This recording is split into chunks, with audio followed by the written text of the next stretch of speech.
Hola, bienvenidos a las cápsulas informativas del impacto de las becas MEX del Ministerio de Educación, Cultura, Deportes, Ciencia y Tecnología del Japón. Soy Francisco Valencia, miembro de la Asociación Mexicana de Becarios del Japón, AMEJ, donde funjo como director de Relaciones Institucionales. En esta cápsula me gustaría presentarles a un estimado compañero, al doctor Martín Gómez Tagle, egresado del programa de posgrado. Hola Martín, bienvenido. Hola, buenas noches. ¿Cómo estás, Francisco? Muy bien, muchas gracias por estar aquí con nosotros. Vamos a iniciar con unas simples preguntas. Sobre todo la gente está interesada en saber a qué nos dedicamos. En mi caso, pues yo soy analista de negocios senior para el Nomura Research Institute. ¿Tú qué estás haciendo en este momento? ¿Cuáles son tus roles profesionales? Cuéntanos un poquito.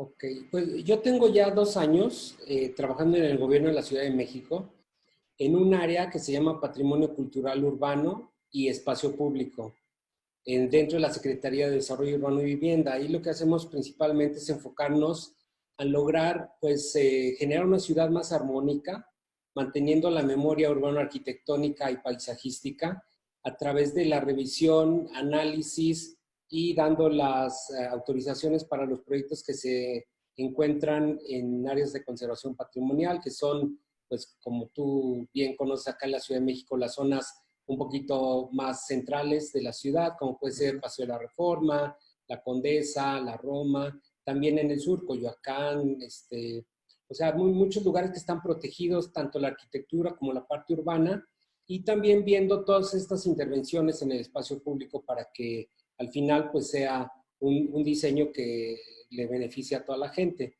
Dentro de algunos programas también nos entramos en zonas que han estado de alguna manera un poco olvidadas, que son, es un programa del gobierno que se llama 333, Colonias, Pueblos y Barrios Originarios, en los cuales en las zonas o colonias con más índice de violencia, con más problemática social, económica, pues también intentamos generar a través del espacio público un acercamiento de la gente a que tenga seguridad, a que tenga mejor atención, a que las niñas, las mujeres, toda la gente que convive en las comunidades, que la ciudad tiene muchos espacios recónditos en donde hay que actuar, pues también hacemos este trabajo de intervenciones. Muy bien, muy interesante todas las responsabilidades que tienes en este momento y que yo también me vengo a enterar porque no, hace tiempo que no hablábamos y sabía que también estabas en la academia, pero hablamos un poquito después de este tema. Tú Muy bien. recibiste la beca de posgrado y te fuiste a Japón, pero yo sé por ahí que tú has tenido 2 instituciones receptoras, tanto para tu maestría como para el doctorado. Cuéntanos un poquito más cuáles fueron estas universidades receptoras.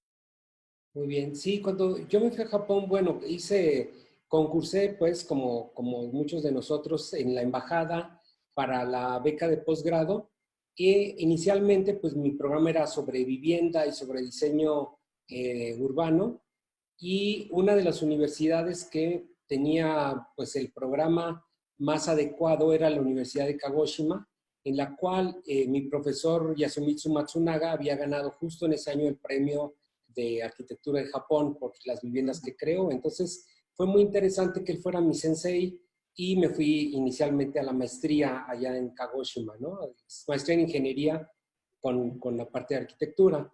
Y antes de recibirme, pues bueno, yo que ya te contaré un poquito después una anécdota que me pasó y que me llamó mucho la atención acercarme a la Universidad de Tokio, pues antes de terminar mis estudios en Kagoshima me puse a investigar cómo postularme, hice todos los ingresos, los exámenes para cursar el doctorado en Tokio, hice el examen ya sin el apoyo de la beca de Monbusho, y una vez que me aceptaron, solicité, una vez que, bueno, obviamente tenía que terminar la maestría, después de terminar la maestría solicité una extensión de la beca inicial y el trámite lo hice allá y me fue concedido. Entonces, mi segunda casa es la Universidad de Tokio, en donde hice el doctorado en arquitectura. Igualmente es en ingeniería, es de la Facultad de Ingeniería, pero mis estudios fueron enfocados en la parte arquitectónica.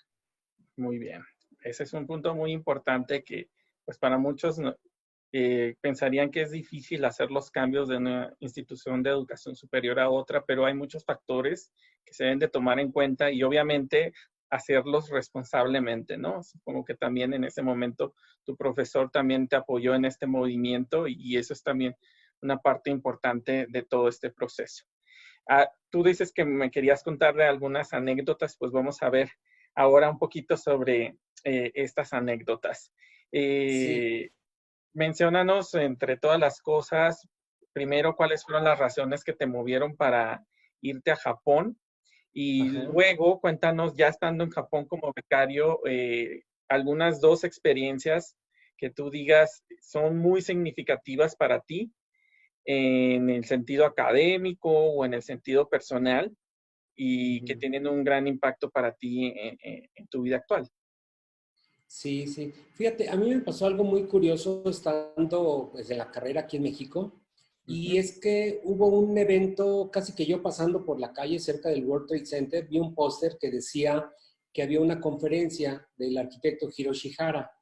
Y yo decía, pues qué raro, yo estudiando arquitectura que no haya habido pósters en la universidad diciendo que venía este gran arquitecto. Seguramente, tal vez no lo ubiquen todos, pero de sus edificios más significativos, pues está el domo de Sapporo, el Sapporo Dome, está la estación de Kioto, todos los que vamos a Kioto llegamos en tren bala a esa estación, está el Umeda Sky Building de Osaka, estas grandes torres unidas por un anillo que seguro el que ha ido a Osaka ha estado en el Claro. Sky Lounge arriba viendo la ciudad. Y pues bueno, me lo encontré, lo había invitado el Instituto de Electricistas de México porque él había ganado, precisamente por Umeda Sky Building, un premio de iluminación a nivel internacional y estaba dando conferencias en diversas partes del mundo a estas asociaciones, ¿no? Y bueno, me puse a ayudarle, curiosamente, en aquella época pues se usaban las diapositivas, ahora ya casi todo es computador, y él llevaba sus diapositivas y le habían quedado todas al revés, ves que hay que ponerlas de cierta forma, y me le Claro. acerqué y le dije, me pido arquitecto, y después de un rato pues me puse a platicar con él. Tenía una gran ventaja que la mayoría de la audiencia eran ingenieros, electricistas, y no tenían mucho como de qué hablar con él, pero yo era estudiante de arquitectura y pues le hablé de mi interés, de sus obras, etcétera. Y recuerdo que él me dijo, oye, pues si tú quieres estudiar un posgrado, yo tengo un laboratorio en la Universidad de Tokio y te invito a que participes, ¿no? Entonces yo le dije, bueno, ahorita mis planes están acabar mi carrera, trabajar y posiblemente después pues ya pensaría en hacer más estudios, ¿no? Claro. Y, y bueno, después de 8 años de trabajo y demás, profesionalmente sentí que debía de conocer un poco más, mejorar mi preparación y pensé, bueno, ¿por qué no aplicar y participar pues en irme, ¿no? Para allá, para Japón. Y fue muy curioso porque el arquitecto, y esta es una anécdota que pasó, esto fue yo creo como en 1980 y como 90, o sea, del Te van siglo. a contar la edad, Martín? Sí, no importa. No, pero lo curioso es que años después, bueno, como en el 2000, que yo me fui primero a Ajá. Kagoshima, viajé para conocer sus obras, porque algo que me dijo es, ve mis obras y si te gusta lo que yo hago, te va a gustar lo que yo les puedo enseñar como sensei, ¿no? Ujú. Y fui a su despacho un día así, sin llamar ni nada, fui a buscarlo. Y fue muy curioso porque cuando yo me asomé a la puerta, que tenía una puerta de cristal, me dice, yo me acuerdo de ti, tú eres Martín y yo te invité a estudiar en mi laboratorio. Entonces yo ya sabes que me quedé así como que, wow, ¿no? Qué Impactado. persona, ¿no? Y bueno, esa es una cosa que me vincula de alguna manera desde mis estudios de carrera con esta idea de después ir a hacer un posgrado, ¿no? Y con un gran arquitecto que inicialmente pues fue en Kagoshima con el arquitecto Matsunaga, pero después ya fui aceptado en el laboratorio del arquitecto Hiroshi Hara, que seguía el arquitecto Magariguchi y el arquitecto Fuji, y con ellos después fue que terminé mi tesis. Y en cuanto a pues, alguna anécdota de cultura, ¿no? Que a mí me gusta mucho comentar, sobre todo porque cuando uno va a Japón, pues la experiencia, pues sí vas a estudiar, obviamente, es lo principal, pero también pues aprendes de muchas cosas, ¿no? Y me gustaba mucho el intercambio cultural y yo siempre aprovechaba en Japón pues de mostrar las cosas de México, ¿no? Si me invitaban a una casa japonesa, pues siempre llevaba Claro. preparaba guacamole, ¿no? Y pues, ahí compartía entre las cosas que ellos también nos daban cuando nos invitaban, pero pues hacer comida mexicana y algo que nunca me hubiera podido imaginar y que es lo que te quiero contar es que pues yo en México, pues ok, sí, iba al karaoke, igual en Japón, pero nunca me imaginé cantar en festivales. O sea, yo cantaba, llegué a cantar en Okinawa, llegué a cantar obviamente en Kagoshima, en el Festival de la Ciudad. Una vez cantamos en la playa concursando contra otros coros, ¿no? Eso fue muy, muy curioso. Hubo un terremoto en 2003, cuando yo estudiaba allá, el terremoto fue en Turquía, y yo tenía un compañero de Turquía que junto con él hicimos varias actividades, y entre ellas hubo conciertos de diferentes culturas o diferentes compañeros de diferentes nacionalidades, y yo igualmente canté para recabar fondos. Y en Tokio, yo vivía en Odaiba, y allí hay un gran auditorio que también hubo un festival internacional, y ahí canté rancheras, que nunca había cantado, pero eso, y las escuelas de los niños, ¿no? Que te invitan a las primarias, a las secundarias, a explicarles cómo es México, cómo es la cultura, además, y pues cantar se me dio mucho, y ahí es una de mis anécdotas, ¿no? Eso como una anécdota de algo que yo compartía de México hacia Japón, ¿no? Y de Claro. lo que, otra que tengo de aprendizaje de lo japonés, pues obviamente pues todos los que vamos nos gusta permearnos en la cultura japonesa, y yo estuve 7 años en Japón. Fueron el de Kenkyusei, inicialmente de investigador y para aprender el japonés. Después fueron los 2 años de la maestría, los 3 del doctorado, y después me quedé trabajando un rato allá en Japón con este arquitecto, ¿no? Y entonces, pues dentro de estos 7 años yo lo que quería, pues era inmiscuirme más en cómo era el japonés, etcétera, y entré a un club de Kyudo. Pero el Kyudo es el tiro con arco, ¿no? Entonces, lo interesante que se me hacía de eso era que, pues yo en México, a mí, digo, nunca se me hubiera ocurrido estudiar arco. Era muy interesante, y todos mis profesores, mis compañeros, era gente ya de mucha edad. Gente que no solo pues eran especialistas en esto. El profesor que llevaba el taller de Kyudo, yo creo que tenía, no sé, 90 años, pero era uno de los, él me decía que solo había 7 personas en Japón del nivel que él tenía. Y bueno, me enseñaron, ¿no? Cómo tirar con arco, pero aquí la anécdota es que desde que inicié, pues tú llegas y ya quieres tirar la flecha, ¿no? Pues Ya pásame quieres el hacer arco. perfecto. Y ahí aprendí pues que muchas cosas, ¿no? Que las cosas llevan su tiempo, que las cosas se tienen que ir haciendo bien, que hay que aprender cómo hacerlas, seguir las reglas y los pasos para que al final merezca la pena estar en el momento de lanzar tu primera flecha. Entonces, estuve casi un año, casi yo creo que 11 meses, practicando, pues haciendo músculo, viendo cuál arco era el adaptable para mí, practicando las formas que hay que tener, hasta ponerte la ropa, ¿no? O sea, todo Claro. era mucha ceremonia. Yo decía, bueno, ya quiero lanzar mi primera flecha. Pero ahí aprendí eso, ¿no? Que hay que tener, que saber que los tiempos llevan su ritmo. Y entonces el día que ya me iba yo pues, a bautizar, ¿no? Con mi primera flecha en un festival que se hacía allí, la noche anterior me dijo el profesor, bueno, tú siempre llegaste aquí con las ganas de tirar tu flecha, pero tenías que aprender todo esto. Y como tú sabes, el campo creo que tiene 38 metros, y el mato, la diana es muy pequeñita, ¿no? Como de 8 centímetros por ahí, y tiene 3 arcos, ¿no? Y entonces, 3 arillos. Y cuando yo tiré la flecha, en ese momento, pues ya sabes, hice toda la ceremonia y etcétera, y cuando la tiré, dio justo en el blanco, pero en el centro así perfecto, ¿no? Que dices, no sé cómo le hice, pero perfecto. Ya después en el festival, pues junto con todos los demás, y haces todas las caravanas que hay que hacer, etcétera. Pero eso me enseñó mucho a aprender de cómo es el espíritu japonés, ¿eh? Tener agradecimiento a las enseñanzas, de estar orgulloso de lo que tú haces, cómo lo haces, cómo lo aprendes. Claro. Y pues eso lo puedo trasladar a muchas otras actividades, tanto en la vida académica como profesional, como cultural, como de amigos en Japón.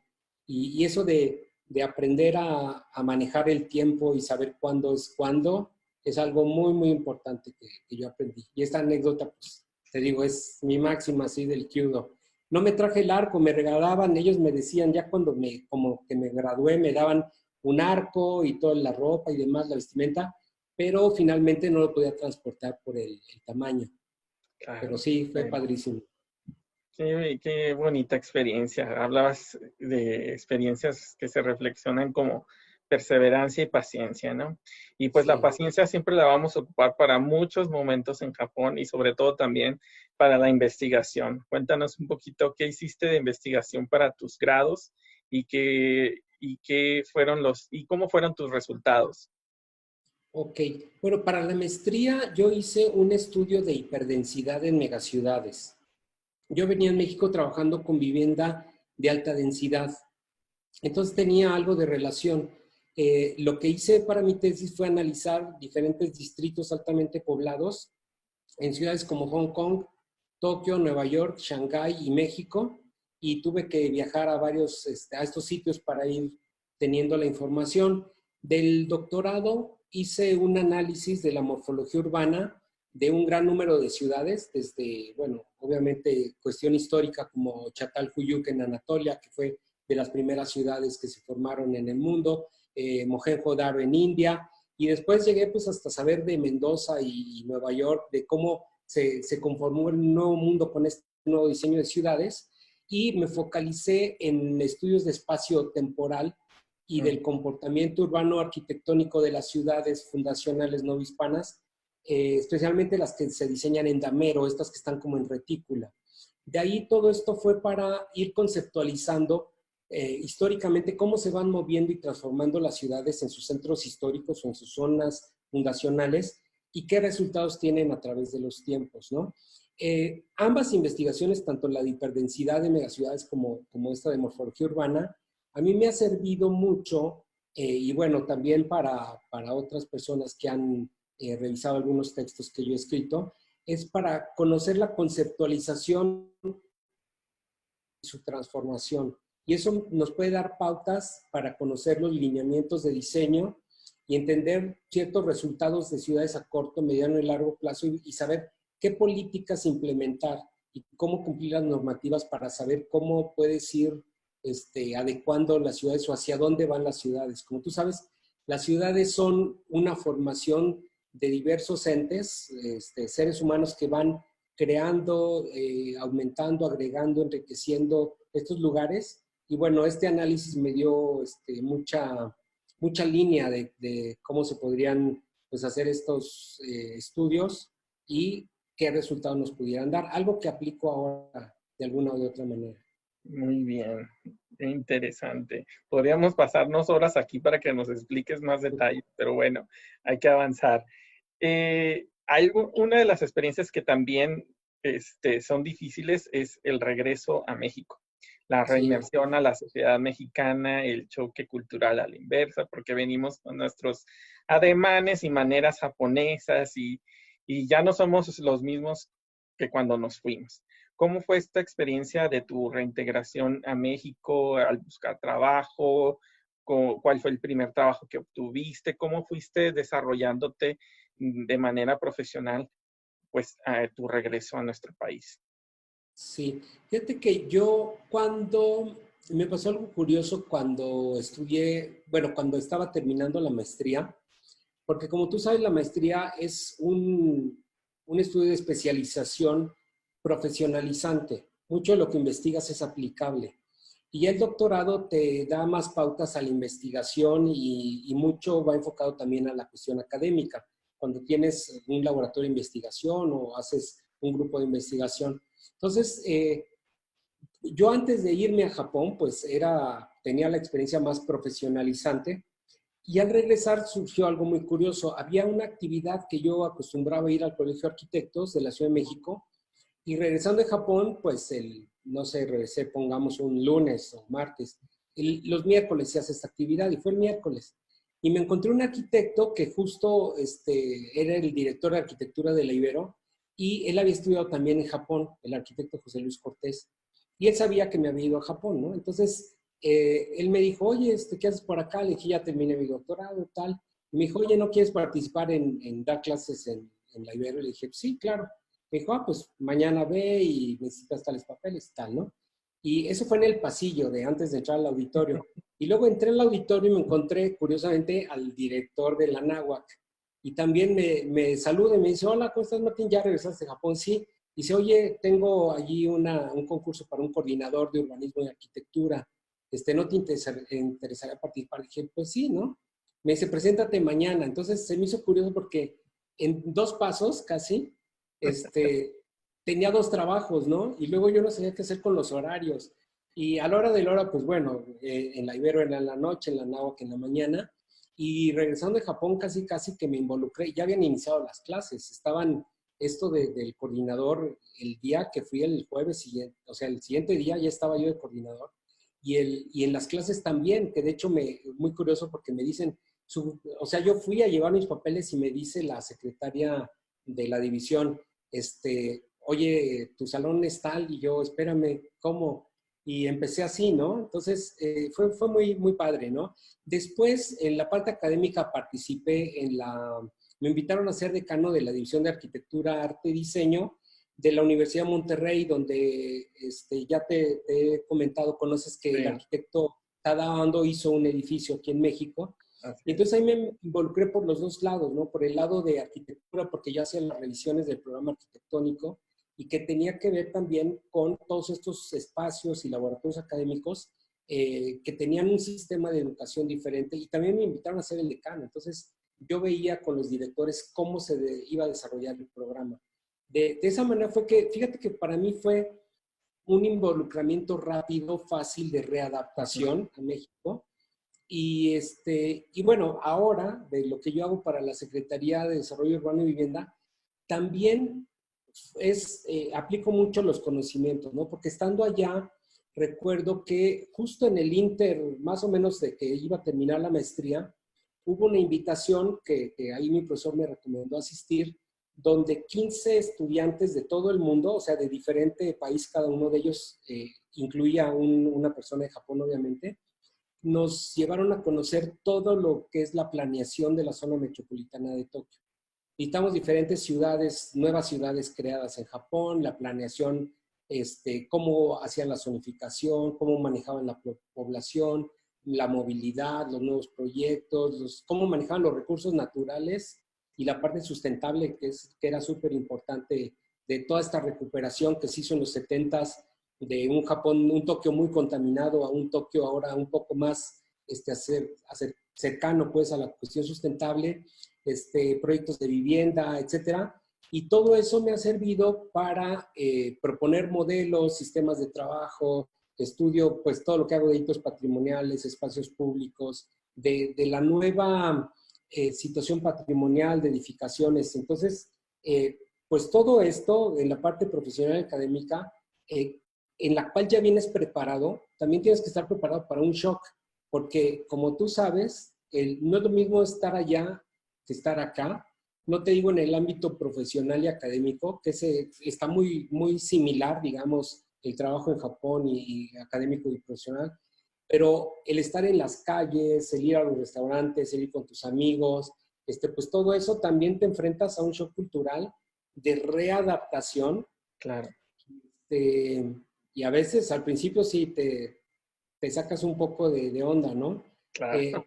Recuerdo, justo cuando llegué, un amigo me fue a recoger al aeropuerto y pues yo dejaba el celular y la cartera en la mesa, ¿no? Del restaurante, y me decía, no, espérate, acuérdate que aquí dejas eso y es diferente allá a Japón, ¿no? Pero pues uno se readapta. Así es. Qué Sí. interesante toda tu historia de reinmersión y readaptación a México, y pues todos los frutos que has cosechado a través de tu carrera son realmente admirables, y yo personalmente te admiro.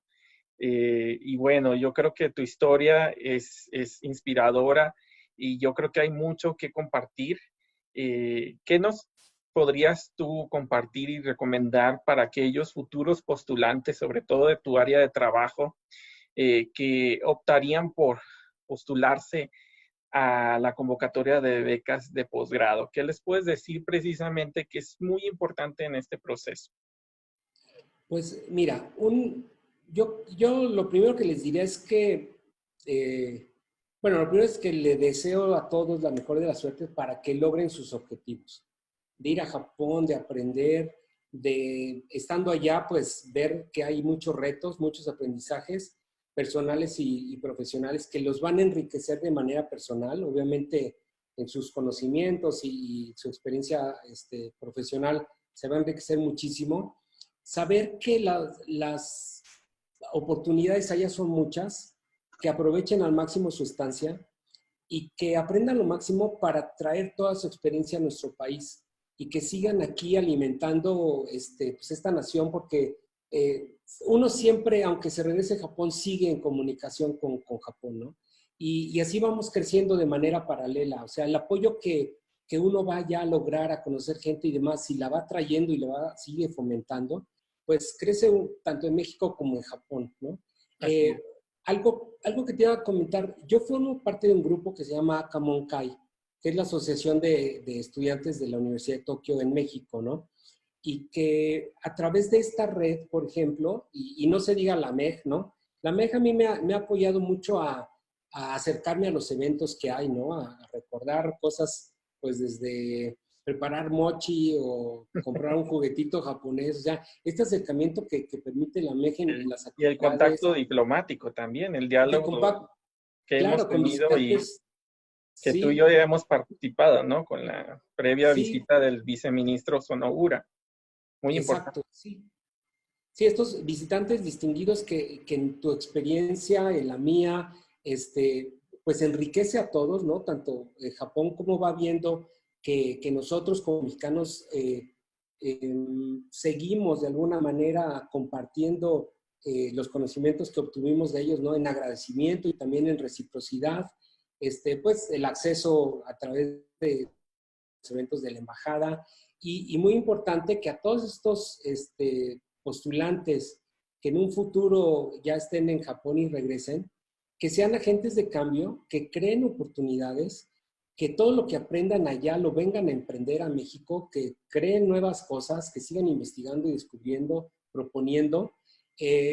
Yo una de las cosas que siempre he dicho y que incluso hasta recuerdo que lo puse en mi carta de postulante para la beca, ¿no? Y era que, pues a mí me gustaría de todo lo aprendido, pues devolverlo a la sociedad.